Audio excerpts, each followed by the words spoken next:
Hey, we're wires from Greensboro and North Carolina.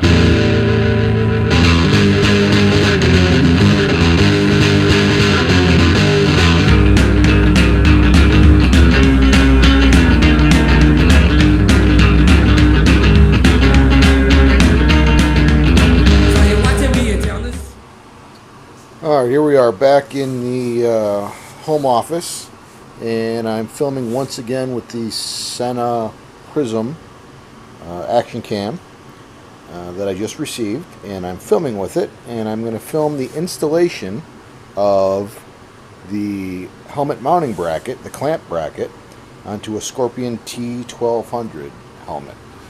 This helmet already has the Sena 20S on the left hand side. I've been using this headset for a couple years now, really like it. Got it right when it came out. It's been outstanding. And I'm now going to mount the camera on the other side. So let's take a look and see how we're going to do that. The box that came in just has mounts galore. You can see this over here. Handlebar mounts and suction cup mounts and helmet top mounts, ball mounts, all kinds of stuff, along with the waterproof casing, some long clamping screws, a mount if you want to attach it to goggles. There are plenty of reviews out there already showing all the different stuff that this comes with, so I'm not going to waste your time by going through all that. That's not new. What is perhaps new that I've not seen on the net is the installation of the helmet clamp mount on this particular helmet, so I'm going to do that now. So it comes in this little Ziploc baggie like all the other ones that you just saw in the box. So I just took it out of there. I'm going to set that aside. And it also includes the necessary Allen wrench to tighten down the clamp bolts. I'm going to put that aside. And I have not done anything to this clamp. It just came out of the bag just like it is. And the gap actually looks pretty good. So what I'm going to do is I'm going to take this Sena 20S and I'm going to turn it upside down. And the plan is to take the clamp and insert it between the shell and the padding layer at exactly the same spot as the Sena 20S on the other side of the helmet. So I'm just going to kind of see if it'll slide right in between there, and it looks like it's going to go right in. So it's really just a matter of placement. I think I need to scooch it back just a little bit. From the top level, that looks pretty darn close to being symmetrical to me. So I'm just going to go ahead and slide that in. It went right in between there, between the shell and the padding. You'll notice on the inside here that there is a little bit of crowded space to get to the heads of those Allen bolts. I'll need to hold those down. And I'm going to hold the camera in my mouth here for a second and go ahead and tighten these up so you can see what that's like.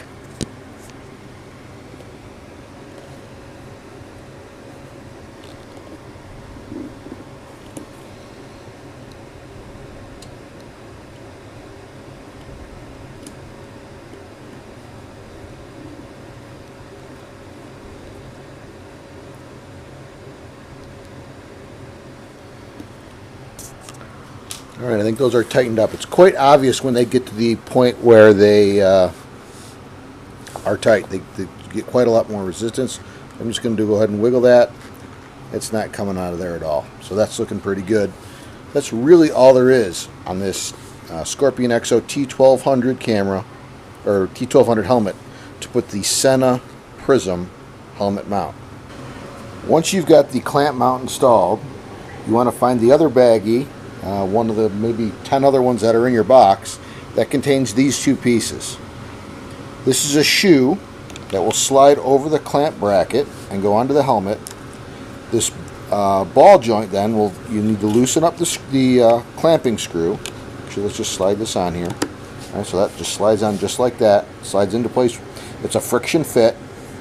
And then the ball mount, after you loosen up the mount ring, you push this and it'll snap right in, and you can then tighten up that ring to clamp that bracket into place. Don't over tighten it, it is plastic. And from there, the camera will actually snap right into these two locations. I'm going to do that right now. And you're not watching this, obviously, because I'm mounting the camera that I'm using to film. but there's a groove in the top that I slide into place, and just pop the bottom in, and you probably heard it click in, and that's all there is to it. The camera is now mounted on the helmet, and we're going to go out on the road and give it a try. Alright, so we just got the camera mounted up on the helmet inside, and we're coming out to the bike. We're going to do a little short test drive, do a little moto vlogging, see how this works. One of the things that is a common criticism of this camera, and I can totally see it now that I've got it on my head, is that it's very hard to get it aimed forward. So you're kind of guessing a little bit as you go. I'm going to clamp this ball mount down just a little bit more, try to get it tight so it doesn't slip out of place. All right, and I'm kind of looking in the mirror here, so hopefully we're doing pretty good.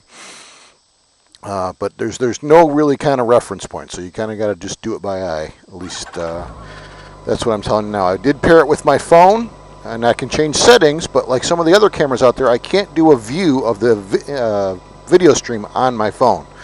So I guess you guys kind of got to give it a go and see how it works out. So here we go, leaving the casa.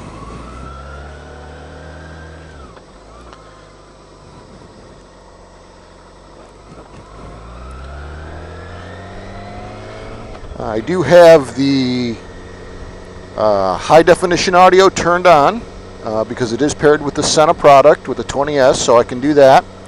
And I also have the ambient mode turned on the camera itself, which will apparently use the internal microphone and somehow mix the audio between those two. So we'll see what kind of wind noise we generate here, and maybe halfway through the ride I'll whip the app out and we'll turn off the ambient mode and we'll see what the difference is so you can tell. Maybe we'll just do a short little video clip just of that alone, because that's something I think a lot of people might be interested in hearing. How does that work?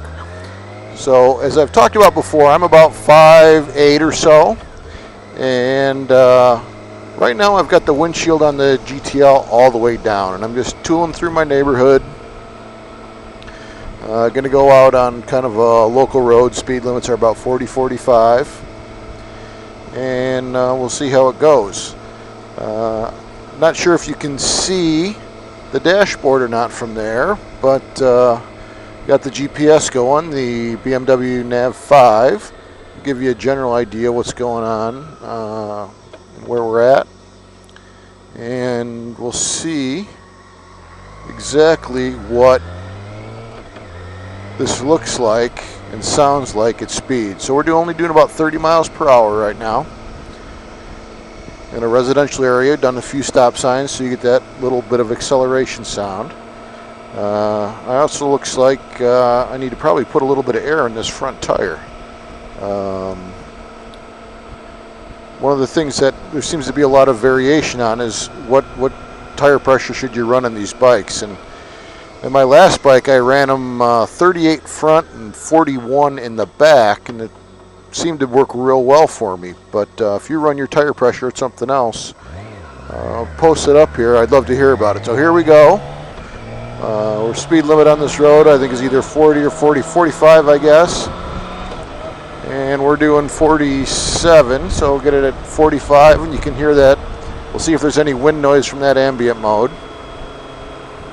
I have the what they call sideband turned on the mic right now, so I'm hearing myself in my speakers from the camera, but I've got it turned down pretty low because it can be distracting.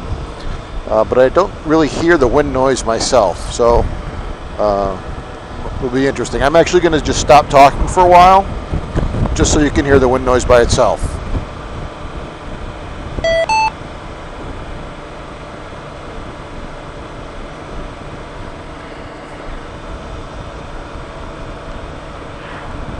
So like I said, even when I turn up the volume on the 20S all the way, I don't hear the wind noise, at least in my earphones. It'll be interesting to see what it sounds like when I get back and do some editing on this. Once I get out onto the next major road here, I'm going to raise up the windshield, and we'll see if that makes any difference in the ambient noise that we hear.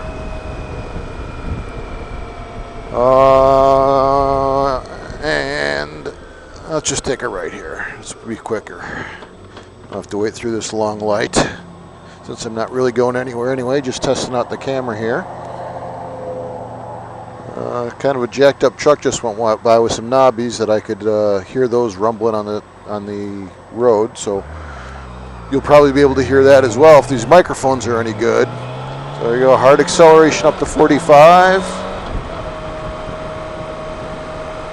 And let's get that windshield up. Okay, so right now it is right at the edge of my vision, up maybe a third of the way or so, quarter to a third of the way. And it seems quieter to me behind the windshield just kind of in general, so I'm not sure with the camera sticking out the right side exactly what impact that is going to have on the amount of wind noise you hear in the video.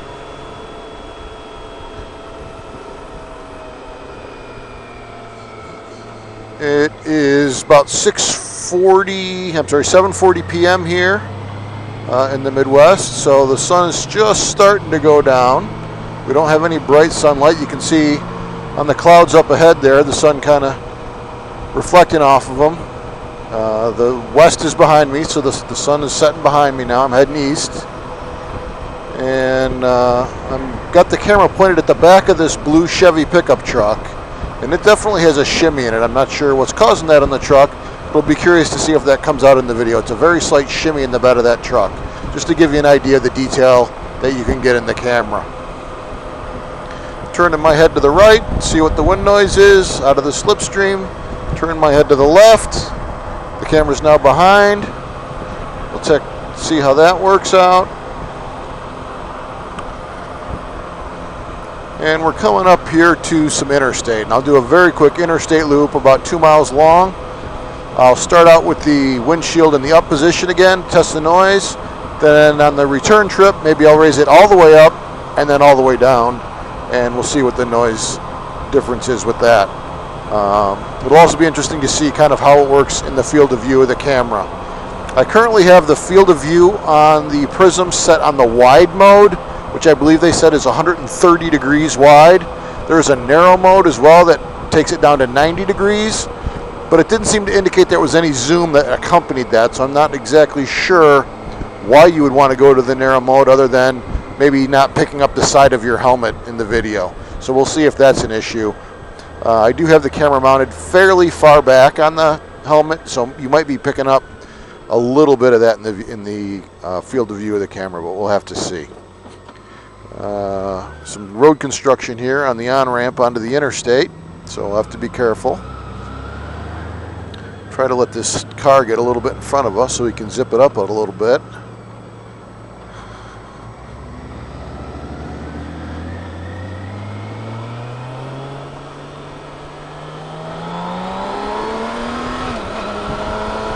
Try to get it up to 75 or 80 miles an hour here, see how it goes.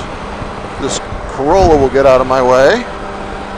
We're going over. And I'm at 62 right now. And come on, let's go, let's go. I'm going to keep it in 5th gear. See if we pick up the engine noise at a higher RPM. And there we are, we're at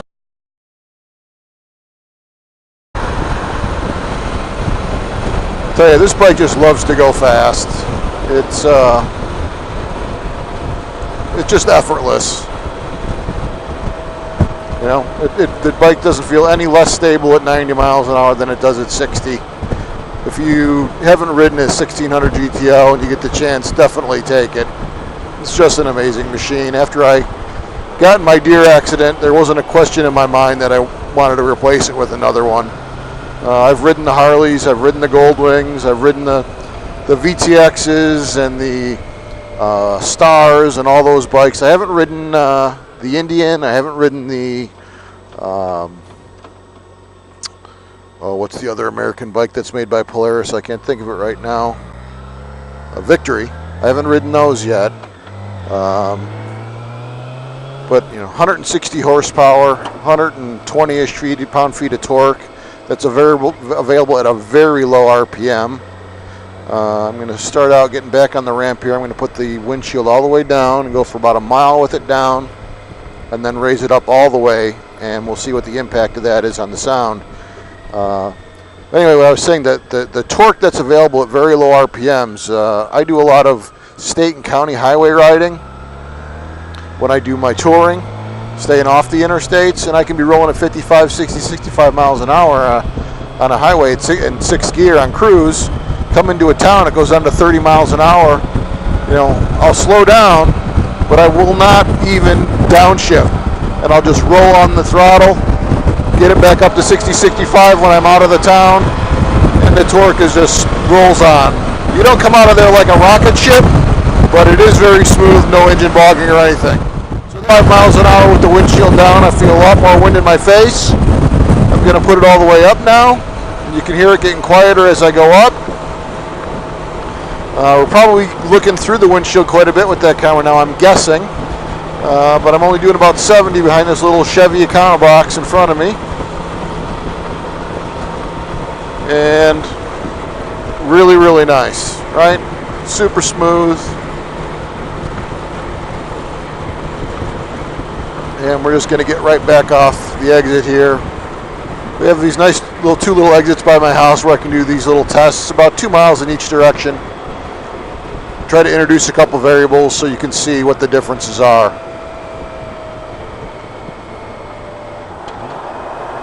I'm going to put this shield back down since we're coming off the interstate here. I like to ride with the shield down as much as I can. I like some wind in my face. I tend to ride with my visor up, even on my full face helmet. I know a lot of people don't recommend that, but I'm not a big fan of kind of the lack of breeze. Even with this T1200, which flows great, flows better than any other helmet I've had. I've had 3 other helmets since I've really been touring, and this flows better than any of them. But I still just prefer having that visor up and feeling the wind in my face. One of the buddies that I tour with rides with his face mask down all the time, and I don't know how he does it when it's 90, 95 degrees out. So, I'll just ride with the face mask open and some sunglasses on. I actually recently just got some transitions lenses, very mild prescription, and I haven't done a lot of riding with those, but I'm looking forward to not having to change my glasses when I'm touring if it gets dark.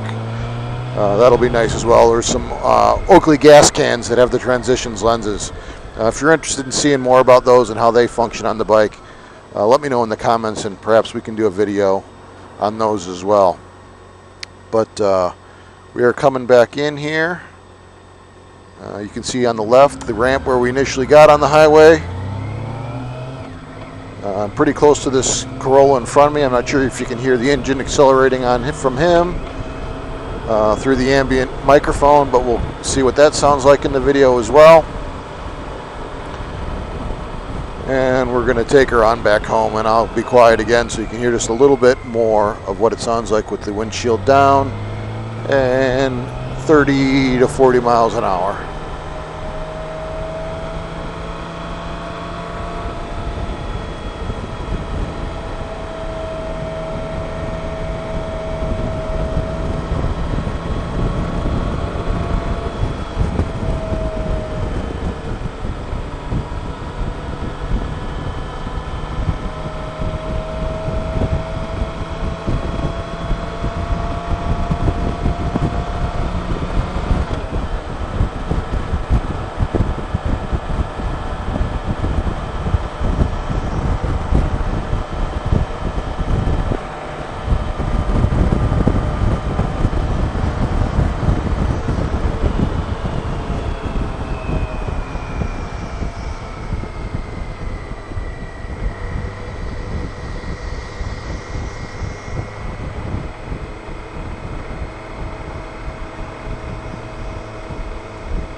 Alright, we are home and we are out of here.